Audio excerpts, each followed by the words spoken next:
अस्सलाम वालेकुम दोस्तों, उर्दू दास्तान चैनल पर खुश आमदीद। मुअज़्ज़िज़ सामीन हज़रात, आइए सुनते हैं उर्दू नावल जानवर किस्त नंबर 31। मुअज़्ज़िज़ सामीन, आपसे उम्मीद की जाती है कि वीडियो को लाइक करें और चैनल को भी सब्सक्राइब कर लें, शुक्रिया।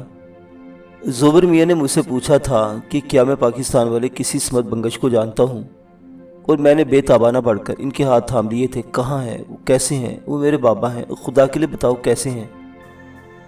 ज़ोबर मियाँ और मेरा दोस्त अनहद सिंह मेरी सूरत देखने लगे थे।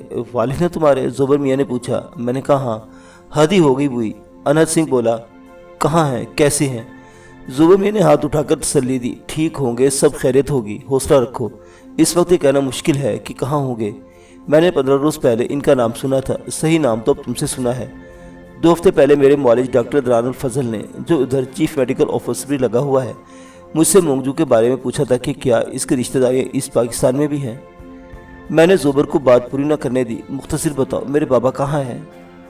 ज़ोबर कहने लगे, हमारे पड़ोसी मोंगली साहिब की टंबर स्टेट से किसी ने फ़ोन किया था कि मोंगजू खुसरे का कोई रिश्तेदार जो इस पाकिस्तान से आया है, ट्रैक्टर ट्राली के हादसे में ज़ख्मी हो गया है।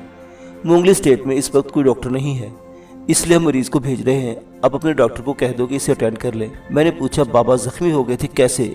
तो क्या वो मरहम पट्टी के लिए बाबा को इधर लाए थे? नहीं, मैंने डॉक्टर अदनान को खबर कर दी थी।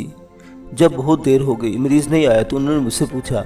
मैंने मोंगली स्टेट फ़ोन किया, ली साहिब मिल गए। कहने लगे, मैं मालूम करता हूँ क्यों नहीं ले गए मरीज़ को। थोड़ी देर बाद इनका फ़ोन आया, कहने लगे, मेरा आदमी मोंगजू वही खुसरा आ गया था, इसे मरीज़ को फर्स्ट एड दे दी है। वो कह रहा था कि अब ज़रूरत नहीं, इसका रिश्तेदार ठीक है। मेरा सर घूम रहा था। वो बाबा को अपना रिश्तेदार बता रहा था। बाबा ज़ख्मी हो गए थे 15 दिन पहले। क्या बात थी? ज़ोबर मियाँ को इस पूरे किस्से में ईस्ट पाकिस्तान की वजह से दिलचस्पी पैदा हुई थी। उन्होंने बहुत याद किया, मगर इस वाक़े की और तफसील इन्हें याद ना आई। जो भी हो, मैंने सोचा बाबा मुझे ढूंढते हुए आए होंगे, अब भी मैंने तलाश करूँगा। वहाँ मज़ीद रुकना मुमकिन नहीं था। मैंने अनहद से कहा, मेरे बाबा असमत बंगे साहिब बर्मा में होंगे। इसका तो मुझे यकीन है, लेकिन यहाँ मोंगली स्टेट में इनका होना समझ में नहीं आता। बात 15 रोज़ पुरानी है, मगर पक्की है। मैंने फ़ौरन मोंगली स्टेट जाना चाहता हूँ।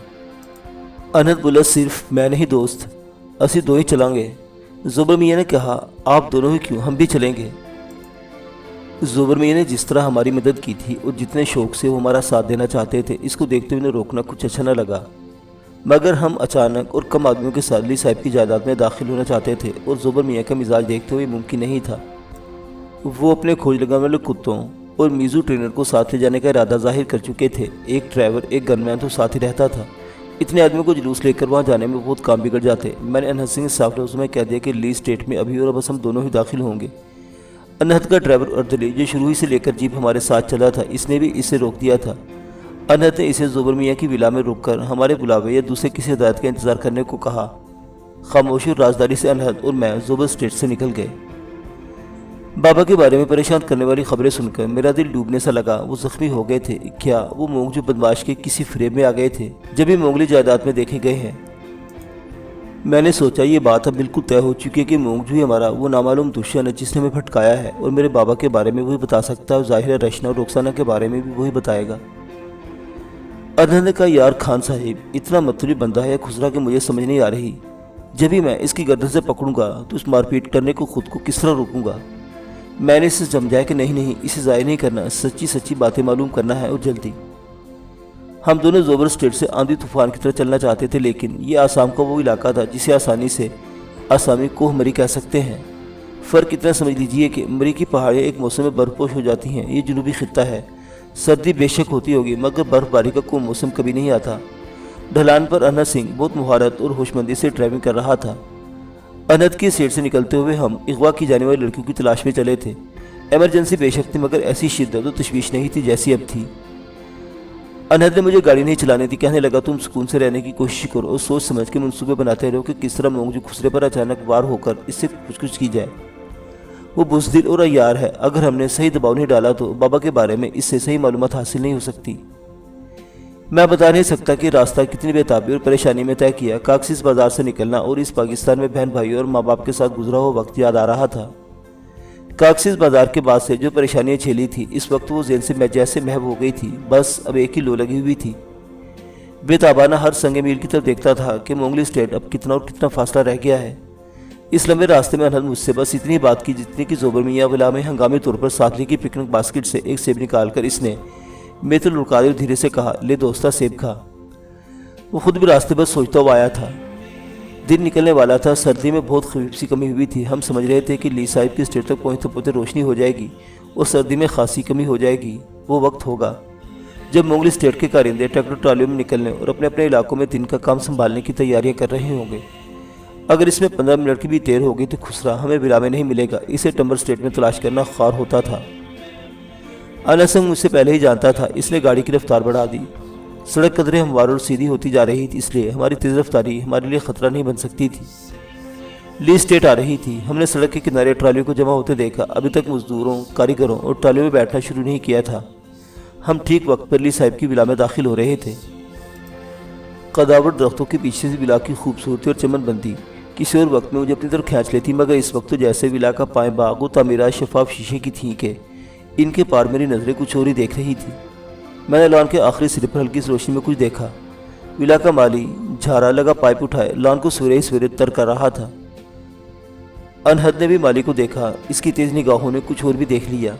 माली ने अनोखे से कपड़े पहने हुए थे। मेरे देखते ही देखते सड़क पर हमारी मौजूदगी महसूस की थी, और जब हम विला की तरफ मुड़ने की गर्ज से एक फूले भरे लंबे चौड़े टीले की ओट में चले गए तो माली के रवैये, इसके चलने में एक नुमाया तब्दीली हो गई थी, जो फौरी तौर पर नहीं मगर बाद में समझ में आ गई थी।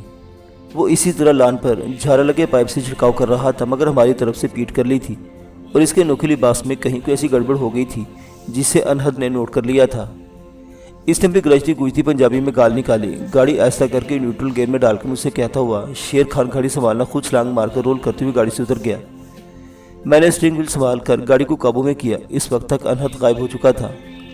मैं अपने हदफ यानी झारे पाइप वाले माली की तरफ बढ़ता चला गया। मेरे हिसाब से माली हमारी जीप की आमद से बेखबर लान को उतर किए जा रहा था। बराबर की रविश पर जब जीप इसके बिल्कुल करीब होगी तो मेरी समझ में आया कि वो कौन है। वो माली नहीं, कुक की नौजवान बेटी थी, वही जिसके साथ राजुनियात करने मोंगजू खुसरे का कज़न पीछे पीछे जंगल में निकल जाता था। कुक की बेटी मुझे जीप रोकते देखकर मुस्कुराई थी, और इसने पाइप में लगा लीवर खींचकर पानी बंद किया था और इसे घास पर फेंक दिया था। लड़की मुस्कुराती मेरी तरफ आई, बोली, गुड मॉर्निंग सर। वायु जीप से ज़्यादा टिक कर खड़ी हो गई। गुड मॉर्निंग, मैंने जवाब में कहा। मैं जानना चाहता था कि लान को पानी देना आखिर कब से इसके फ्राइज में शामिल हो गया है। अनस सिंह के इस तरह एकदम दौड़ पड़ने की वजह अभी तक मेरी समझ में नहीं आई थी। शायद कोई और भी वहाँ होगा। मैंने लड़की से पूछा, तुम यहाँ विला में माली की असिस्टेंट हो? हंसी तो मैंने देखा इसकी उम्र इतनी कम नहीं थी जितनी नजर आती थी। इसने हंसते हुए खुद को जीप से भिड़ा दिया। वो इतने करीब आ गई कि किलोन की तेज़ खुशबू मेरे लिए परेशानी का सबब बनती जा रही थी। किस्सा ये है, आज मैंने माली से ड्यूटी बदल ली है। वो मेरे बदले जंगल से बांस की कोपड़े तोड़ने गया तो बस मैंने इसी जगह लॉन को पानी देना शुरू कर दिया। तुम्हें मालूम मैं कुक की बेटी हूँ? मुझे तजस्सुस तो मैंने कहा, मुझे मालूम है तुम कौन हो, ये बताओ कि अभी तुम्हारे साथ यहाँ लान पर कोई और भी खड़ा था? वो हंसकर बोली, अभी तो नहीं, 10 मिनट पहले यहाँ माली था मेरे साथ। मैंने कहा, 10 मिनट पहले की तो बात ही नहीं कर रहा, अभी 10 सेकंड पहले यहाँ कोई था। वो तुम्हारी तरह नहीं था, कोई और चक्कर था। लॉन को कोई पानी दे रहा था, मगर वो तुम नहीं थी। हंसते हुए कहने लगी, वो मेरी रूह थी जो 10 मिनट पहले यहाँ तुम्हारा इंतजार कर रही थी। इसने तुम्हारा कहते हुए आंख से बहुत सस्ती किस्म का इशारा किया तो हाथ बढ़ाकर मेरा रुखसार छू लिया था। मेरा इंतज़ार क्यों? तुम्हें कैसे मालूम मैं इस तरफ आ रहा हूँ? इसने अपना हाथ मेरे शाने पर ही रहने दिया। दिल कह रहा था मेरा, ये हॉट। अगर अब वो बाकायदा झुककर अपना ऊपरी बदन शायद हॉट मेरे चेहरे से मस कर रही थी। इसके क्लोन की महक जानी पहचानी थी खुशबू कज़न के इसने इसे तोहफे में दी होगी। मैंने सोचा, मेरे ज़हन में अभी तक वो सवाल इसी तरह अहम था और इसी तरह अपना जवाब जानना चाहता था, मगर इसका इतना कुर्ब मेरे लिए परेशानी का बायस भी बनता जा रहा था। मैंने बहुत धीमी आवाज़ में पूछा, क्या इस वक्त अभी वो के तुम्हारे साथ था? के वो साला कड्डी? तुम्हें पता है कड्डी कैसा होता है? नर्म नर्म बच्चे जैसा और बेकार। बेकार का लफ्ज़ क्या तो इसने आंख से बाजारी सा इशारा किया था। बेकार किस तरह? मैंने इस लफ्ज़ की सनसनी में खामखा एक सवाल जड़ दिया। वो झुकाई तकरीबन मेरे कान में मुंह देकर कहने लगी, जिस तरह इस साले का फ्रेंड वो मोंग जो बेकार है, लेडी बॉय साला। वो बहुत बेबाक और तेजरा लड़की थी। मैंने पूछा, ये बताओ तुम्हें इतनी सब बातें कैसे जानती हो? मैं तो समझ रहा था तुम बहुत यंग हो और शहर से दूर हो। तो इसने अब दबा हुआ कहका लगाया और अपना सर मेरे सर से टकरा दिया। इसी तरह धीरे से बोली, शहर में जो होता है क्या यह नहीं होता? बल्कि मैं कहती हूँ इधर टंबर स्टेट में सीज़न ज़्यादा गर्म है, तुम्हें पता है? नहीं पता? हाँ। वो किसी तरह की मिसाले वाली च्युइंगम या टॉफ़ी चबा रही थी जिसकी तेज़ गर्म भाप सी मेरे चेहरे से टकराई। इसने हंसते हुए फिर सर की टक्कर मारी। अब के नहीं सर नहीं। इसका चेहरा होंठ मेरे चेहरे से टकराए थे। मैं हंस पड़ा। वो बोली, अगर तुम ज़रा सी जगह दोगे तो मैं स्टीयरिंग संभाल लूँगी। तुम्हारी जीप यहाँ हवा में से हटाकर उस कुजी कुंज में ले जाऊँगी जहाँ तेज़ हवा और हवा नुकसान नहीं पहुँचा सकती। मेरे जवाब का इंतज़ार किए बगैर वो कुछ मुझे खिसकाते हुए कुछ मेरी गोद में सवार होते हुए स्टीयरिंग पर कब्जा करने में कामयाब हो गई। मैंने ब्रेक, क्लच, एक्सीलेटर सभी कंट्रोल इसके बेचैन पैरों के हवाले कर दिए थे और थोड़ा सा बराबर की सीट पर खिसक आया था, मगर इसने अपना बायां बाजू फैलाकर मेरे शाने अपनी गिरफ्त में ले लिए और मुझे खुद से भिड़ा लिया। भागो मत, मैं तुम्हारी गाड़ी पर कब्जा नहीं कर रही। हम आधी आधी ड्राइविंग करेंगे, रेडी? और इसने गाड़ी स्टार्ट कर दी। फिर आधी मेरी मदद से आधी खुद चलाती हुई वो कह के मारते मुझे पुश करती, क्रश करती गाड़ी को बोगेनविले के एक कुंज में ले गई। और यह मुझे मालूम हो कि कुकी नॉर्मल लड़की किस क़यामत की बेबाक नाना जारहियत पसंद है। वो कई तरह की खुशबुओं में बसी हुई पांचों हवासों की मदद से मेरे वजूद में रसना बसना चाह रही थी। अभी दिन की रोशनी पूरी तरह नहीं फैली थी। हमारी जीप गाड़ी को दूर झाड़ी में देख लेना मुश्किल होगा। हमारे हिसाब से हम तन्हा थे और तकरीबन किसी कमरे की चारदीवारी में थे। मैं आदमी का बच्चा था, नौजवान था। कुकी बेटी अपनी कम उम्री में भी खूब समझती थी कि किस तरह अनाड़ी नौजवान को लुभाया जाता है। मैं इस विला में किसी बहुत अहम मकसद से दाखिल हुआ था और अब फूलों के कुंज में गाड़ी खड़ी की है सब कुछ भूलकर एक खलंडरे गैर जिम्मेदार लड़की की तरह खेल में लग गया था। यहाँ जीप खड़ी की है 2-3 मिनट ही हुए होंगे कि मुझसे भिड़कर बैठी हुई सर से सर टिकाए राज करती हुई उभरी लड़की एक झटके से मुझसे दूर हो गई। वो गुस्से की आवाज़ निकालकर पीछे मुड़कर कुछ देखना चाह रही थी और मुड़ नहीं सकती थी। अगले ही लम्हे वजह मेरी समझ में आ गई। अनहद सिंह का रीछू जैसा बदन हम दोनों पर झुकाया था और इसके रीछ पंजे में लड़की के घने स्याह बाल थे। मेरे बाल तो छोड़ हरामी, लड़की ने बिलबिलाकर कहा। अपने यार को दौड़ा दिया गश्ती ने, अब मेरे यार को उलझाए बैठी है। अनहद ने गुस्से से एक जोरदार झटका दिया जिससे लड़की चीखी थी। मैं इस तरह धर ले जाने पर शर्मिंदा था। मैंने अनहद को समझाने की कोशिश की, जाने दे अनहद सिंह, गलती मेरी थी, मैं ही इसके चक्कर में आ गया था। वो हंसा। इसने बाल पकड़े पकड़े लड़की को जीप से उतारा, फिर इसे छोड़ दिया और कूले पर ढीले हाथ का धप मार के बोला, दौड़ जा इधर से, रुकी तो पछताएगी। गश्ती तू मेरे टाइप की नहीं, ये होती तो मेरी टाइप की तो अभी छोड़ना नहीं, मसरूफ कर लेता तुझे। लड़की से बर्मी जुबान में गाली देती कुंज से निकल भागी और भागती एक तरफ चली गई। मैंने शर्मिंदगी दूर करने की कोशिश में पूछा कौन था जिसे इस लड़की ने हटा दिया था। कोई था जरूर जिससे पाइप लेकर ये खड़ी हो गई थी। वही तक खंडरा मोंगजू। हमारी जीप आते देख के इसने पाइप इसे पकड़ा दिया था। ये बराबर की घास में बैठी थी। वो इस लड़की जैसे रंगीन कपड़े पहने था। एक पल में मैंने इसे देखा, दूसरे ही पल में तकरीबन वैसे ही रंगीन कपड़े वाली ये आ गई। वो घास पर लोट लगाकर झाड़ी में घुस गया और भाग गया। अब कहाँ है वो? मेरे काबू में। अब ज़रा सिरक के बैठो, मैं गाड़ी चलाऊंगा। अनंत ने सिरंग संभाल लिया और हम बोगेनविलिया के कुंज से बाहर निकल आए। मेरा सिख साथी जीप दौड़ाते हुए बहुत संजीदा लग रहा था। मुझे शर्मिंदगी से हो रही थी। ये मोम तो मेरी थी और मैं खेल में लग गया था। हम विला के पिछवाड़े पहुंच गए तो अनहद सिंह ने गाड़ी रोक दी। फिर हल्का सा कहका लगा के बोला, शेर खान, पहली बार ही पता लग गया कि तू ही मर्द का बच्चा है, लड़की शड़की में दिलचस्पी ले सकता है। मैंने खिसिया के कहा, छोड़ो यार। इसने कुछ कहा नहीं। इस शरारत में एक बार और ठट्ठा मारा। गाड़ी सुधरकर हम विला के अक्म में बने मुलाजमों के क्वार्टरों की तरफ बढ़ रहे थे। ये ऊंचे दरख्तों से घिरा बेरंग सा इलाका था। मुझे याद आया, ये क्वार्टर में जायदाद के मालिक मोगली साहिब ने मोंगजू खुसरे के कजन या मालशिया लड़के केके को रहने की इजाज़त दे दी थी। केके वाले क्वार्टर के बराबर ही विला का कुक्का रहता था। यहाँ पहली बार जब हम आए थे और जिस वक्त मालशिया के क्वार्टर की तलाशी लेने जा रहे थे तो कुक्की नौजवान लड़की में देखकर रुक गई थी। क्वार्टर से लौटते हुए भी हमें छुपकर देखती रही थी। मैंने सोचा, अब जो वाक़यात हो रहे इस बात को सबूत है कि ये लड़की शुरू ही से इस पूरे किस्से में शामिल है। अनहद सिंह मुझे लेकर सीधा मालशेख केके वाले क्वार्टर के सामने जा पहुंचा। क्वार्टर में ताला पड़ा था। अनहद ने राजदाराना एक दबा हुआ कहका लगाया और जीप में से चाबी निकालकर ताला खोल दिया। वो मुझे अंदर ले गया। पहली चीज़ जिसने क्वार्टर में पहुंचते हमारा इस्तकबाल किया मोंगजू हिजड़े की सेंट की तेज़ खुशबू थी। दूसरा मंजर जो मैंने इस क्वार्टर में देखा खासा इबरत दिलाने वाला था, मगर देखकर हंसी भी आती थी। शोक रंगों की फूलदार बुशर्ट और अंडे जैसी सफ़ेद चुस्त पतलून पहने मोंगजू हाथ पैर बंधा लोहे के भारी पलंग से जुड़ा फर्श पर बेबस पड़ा था।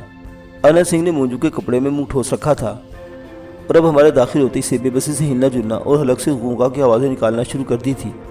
अनहद ने आते ही 2 कुर्सियाँ फर्श पर पड़े मोंगजू के पास खींच ली। मुझे बैठने का इशारा करते खुद एक कुर्सी संभाल के इससे बोला, सुन भाई खुसरे, मैं बंदा हूँ खैच किस्म का, साथ में बदमाश और जालिम भी बहुत ज़्यादा हूँ। इस वक्त हम तेरे से बात करने आए हैं। ये सीधी तरह बात करेगा तो खैर ही खैर है। तूने अगर शोर मचाया, नखरेबाजी की तो मैं तेरे साथ ये सलूक करांगा। ये कहते अनहद ने अचानक खुसरे के पेट में लात मारी। गू की आवाज़ करते हुए मोंगजू खटके के चाकू की तरह ऐसे बंद हो गया कि हैरत हुई लगता था पेट में कुछ सूच था जिसे लात मार के बंद किया गया है। अनहद बोला, जे आराम नाल गलबात करेगा तो हम इनाम देंगे। जी साहब से कह के तेरी तनख्वाह बढ़वा देंगे। बोल, शोर तो नहीं करेगा। मोंगजू ने तेजी और मुस्तैदी से नफ़ी में सर हिलाया। अनहद ने उसका ढाटा खोल दिया और मुंह में टूसा कपड़ा निकाल दिया। वो गहरे गहरे सांस लेता, फिर मार खाए हुए पिल्ले की तरफ कूकू करके रोने लगा। अनहद ने मारने को फिर पैर उठाया। खुसरे ने नाना कह के अपनी आवाज़ बंद कर ली। अनहद ने इसे किक नहीं मारी, कहने लगा, हाँ भाई पर सही है। मुझे मुखातिब करके बोला, ये खुसरा अपनी बेबे इस कुक की बेटी के साथ बाहर लॉन पे खड़ा था।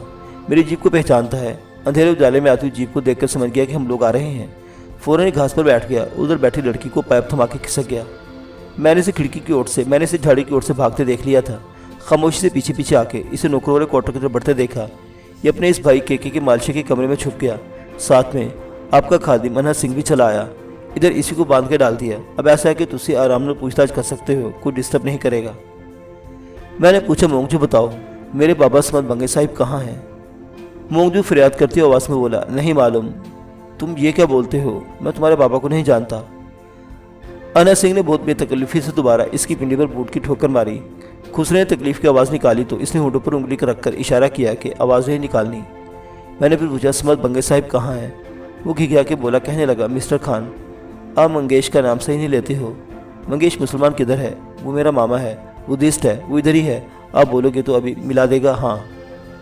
मैंने कहा, मैं किसी बुद्धिस्ट का नहीं, तेरे मामा का नहीं पूछता, मैं अपने बाबा समद बंगे साहिब को पूछता हूँ, जो ट्रैक्टर ट्राली के किसी एक्सीडेंट में ज़ख्मी हुए थे, जिन्हें ज़ोबर मियाँ के डॉक्टर के पास भेजने का टेलीफोन हुआ था। वो ज़ख्मी कहाँ है? खान साहिब, मेरा मामा मंगेश का एक्सीडेंट हुआ था, वो अभी भी ठीक है। मैंने अनंत की तरफ देखा। अनंत ने कुर्सी उठा के पतलून में से चमड़े लगी भारी बेल्ट खोलनी शुरू कर दी। इसने शायद तफसीली पिटाई का मनसूबा बना लिया था या सिर्फ डरना चाहता था। मोंगजू ने घिघियाते हुए कहा, ना ना, कहना शुरू कर बोला, जैसा कसम चाहते हो मुझसे ले लो, मैं सच बोलता हूँ। वो जिस तरह दहशतज़दा होकर कह रहा था, इसे इस ख्याल को तकलीफ पहुंची थी कि झूठ नहीं बोल रहा, मगर ये परेशानी की बात थी कि बाबा के बारे में एक इत्तला मिली है और वो खबर भी मशकूक हो चुकी है।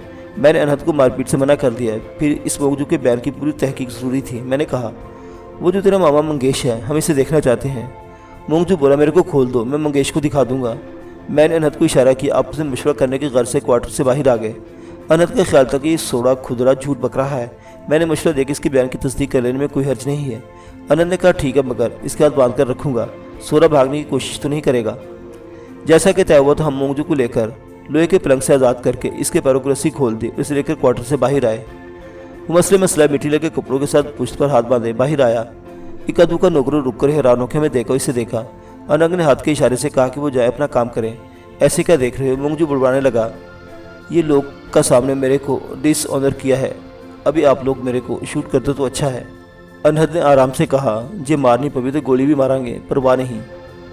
वो हमें बिला के दूसरे रुख पर बड़ी बारकों में ले गया। वहाँ पहुँचने के बाद 2 मिनट बाद ही चीनी हाउस कीपर और टम्बर स्टेट का मालिक बूढ़ा ली साहिब भी आ गए। ली साहिब परेशानी में आया था। एक जुमले में खुशामदीद कह रहा था और दूसरे जुमले में पूछ रहा था कि हम दोनों को किस बात की परेशानी है। मतलब ये कि हमने मोंगजू को क्यों बांध रखा है। बड़े मियाँ अनहद सिंह के तेवर पहचानते इसलिए जब अनहद ने कहा कि अंकल आप जाइए, मुझ पर भरोसा कीजिए, मैं 1 घंटे में आके पूरी तफसील बता दूंगा, तो अपनी चीनी हाउस कीपर के साथ चले गए। जाने से पहले स्टाफ से ज़रूर कह गए कि मिस्टर सिंह हमारे हमसाए नहीं हैं, बल्कि इनके बेटे की तरह है, और जो इतना नावक्त आए हैं इसका इश्तियाल में यकीनन इनकी कोई वजह होगी। विला के अला दर्जे के मुलाजमों यानी खानसामा प्लम्बरों, बिजली का काम करने वाले मैकेनिकों, बढ़ाइयों के बाद जो निचले दर्जे के मजदूर, आम सफाई करने वाले नौकर थे, वो इन सादा बारकों में रहते थे। 8-10 आदमियों को ये सिवाय सभी निचले दर्जे में अपने काम से लगे हुए थे। इन 8-10 लोगों को जो बारकों की सफाई और अपने साथियों का खाना पकाने के कपड़े धोने में मसरूफ, अनहद ने हदायत की थी कि जो कर रहे हैं वो करते रहें, हमारी परवाह नहीं करें। मोंगजू हमें लिए हुए एक बार्क में घुसा। पहले हाल में दाखिल होकर मैं देखा कि एक कतार में लोहे की चारपाइयाँ बिछी हैं।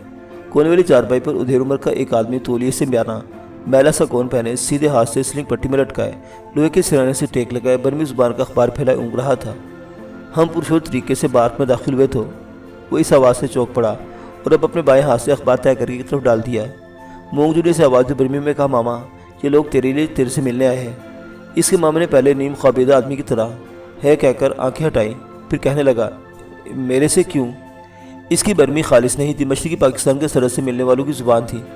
हमें बंगाल के लहजे की चमकदम साफ सुथराई थी। वो बोला, मैं इन लोगों को नहीं जानता, ये क्या चाहते हैं, कौन है? अनहद ने खुरे से लहजे में कहा, हम सरकारी लोग हैं, बड़ी ऊंची सरकार से हमारा ताल्लुक है, जो बोले सोने हाल सत श्री अकाल। सीलिंग में हाथ लटकाए आदमी ने फिर आंखें पटपटाई। अपने भांजे से पूछा, ये लोग तेरे को बांधा क्यों है? अनहद ने दुष्टी से कहा, बोला नहीं, हम सरकारी आदमी हैं, जिसको जी चाहे बांध सकते हैं। मोंगजू ने फौरन कहा, मामा ये दोनों आदमी को अपना नाम बता। मंगेश। इतने रात में पट्टी सीलिंग क्यों है? कहने लगा, एक्सीडेंट हो गया, ट्रैक्टर ट्राली उलट गई थी। कब? अनहद ने पूछा। वो इसके दाएं तरफ जा खड़ा हुआ। मामा ने या वो जो भी था झटके से अपना सर अनहद देखा, घुमाया, बोला, 2 वीक 15 दिन हो गया। कितना? ये भी अनहद का सवाल था, मगर वो मामे के बाएं हाथ की तरफ पहुंच गया था। मामे ने जवाब देने के झटके से अपना बाएं रुख सर घुमाया, बोला ना 15 दिन। बकवास करता है भैनी, अनहद ने कड़क कर कहा और जुड़ो जैसा हाथ खड़ा इसके जख्मी हाथ पर मारा। मैं समझ रहा था वो तकलीफ से चीख पड़ेगा, मगर अनहद ने चेक कर लिया था कि जख्मी नहीं है मगर करता है। अब इसे मंगेश ने, या जो भी इसका नाम था, सीलिंग से अपना पट्टी बंधा हाथ निकाला और बंगला जुबान में गाली देते हुए नीचे तकी की तरफ पहुंचाया।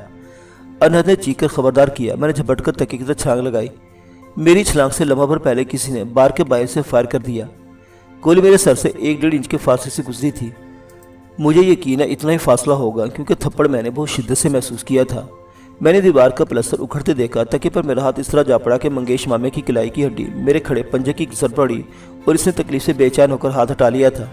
तके के नीचे इशारे 3 तोखा एक कॉम्बैट पिस्टल था जो मेरी गिरफ्त में था। मैंने पिस्तौल संभालते ही खुसरे के मामे को गिरबान के पकड़ के ऊपर फायर करने वाले के बीच कर लिया। बाहर से एक फायर हुआ, जिस पर पलंग के नीचे खुसरे की खिंचाती हुई पुरजोश आवाज़ है, ओ हरामी गोली मत चला रहे, इसने मुझे ढाल बना लिया है। वो अपने बाहर वाले साथी से कह रहा था। खूब। अनस सिंह ने इस बदमाश खुसरे को काबू करके ढाल बनाया हुआ था। मैंने तारीफी नारा लगाया, वेल डन अनस सिंह, मैंने इसके मामा को ढाल बनाया है, इसका पिस्तौल भी काबू कर लिया है। शकत की आवाज़ करते हुए अनस सिंह ने इस खुसरे को लाते मार मार के पलंग से बाहर कर दिया। फिर जी कर अपनी सिखोली पंजाबी में कहने लगा, खान मुझे कवर देना, मैं इस बाहर वाले को पकड़ता हूँ, तो इस खुसरे को इधर ही रोक के रखो। मैंने पे दर पे 2 फायर बाहर की तरफ झोंक दी। अनस सिंह मेरे फायर के कवर में बाहर की तरफ रपट गया। मोंगजू खुसरा अपने सर पर गुजरते फायर से दहशतज़दा होकर रोने लगा, तो मैंने इसे खबरदार किया, हिलना मत मोंगजू, नहीं तो अगली गोली तेरी गर्दन में मारूंगा।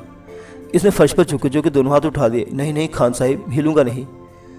अब वो मामा को कुछ कसमकाने लगा था। मैंने इस नकली जख्मी के सर पर पिस्टल का स्ट्रोक मारकर इसका सर फाड़ दिया।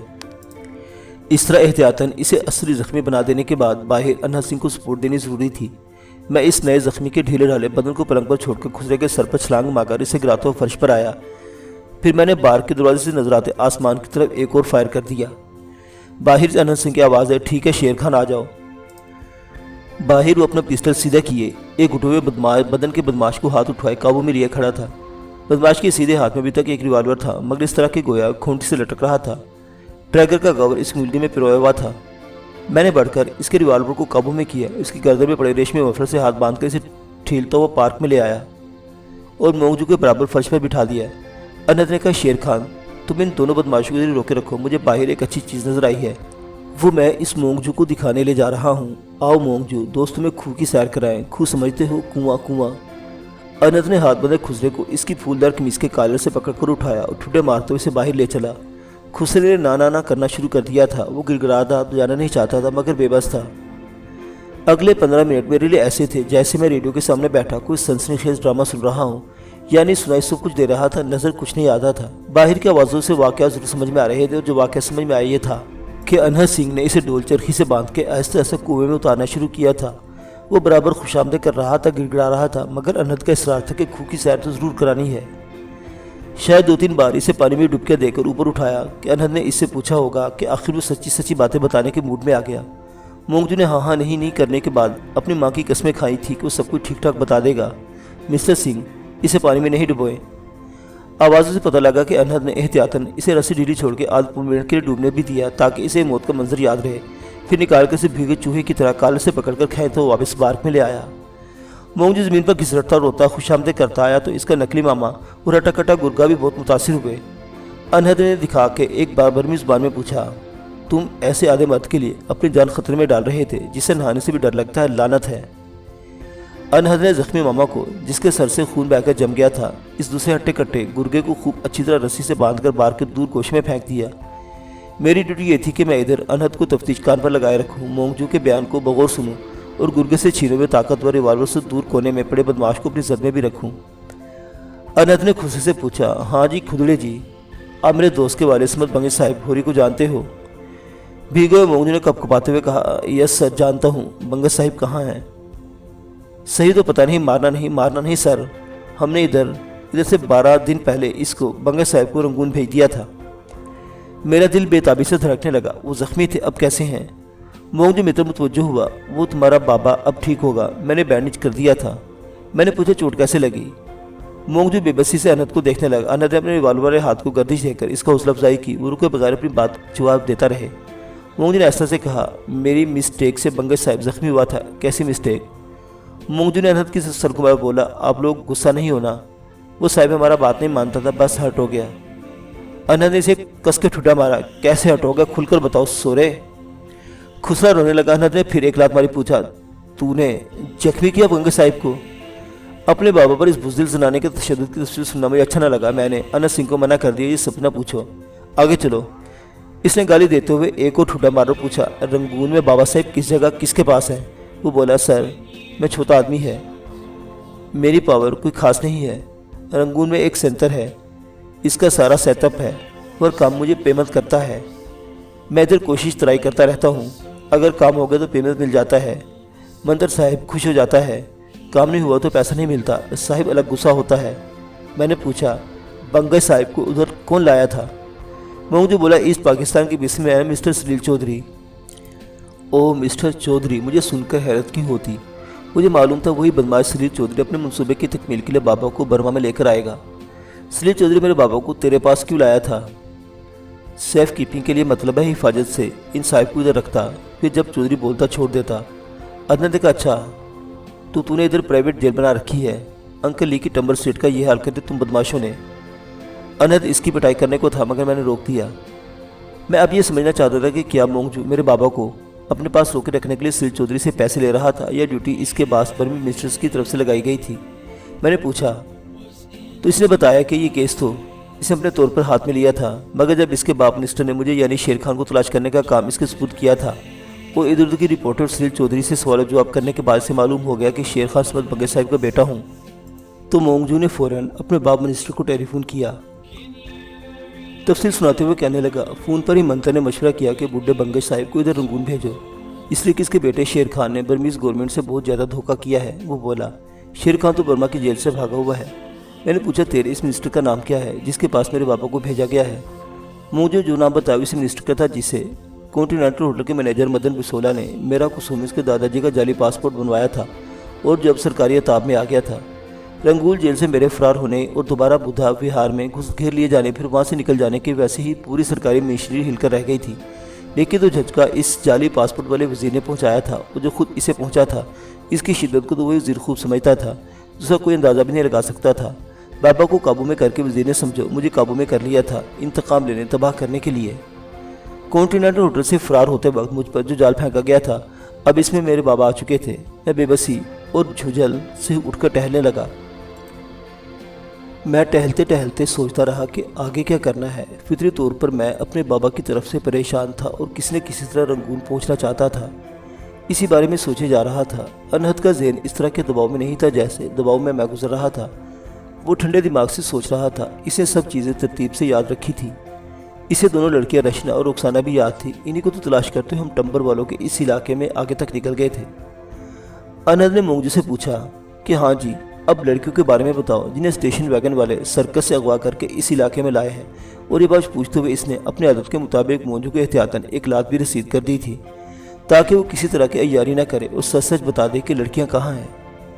मोंगजू लात खा के धीरे से मुस्कुराया, बोला, सर लड़कियों की सेफ्टी और हिफाजत का मैं आपको यकीन दिलाता हूँ और आपसे सौदा कर सकता हूँ।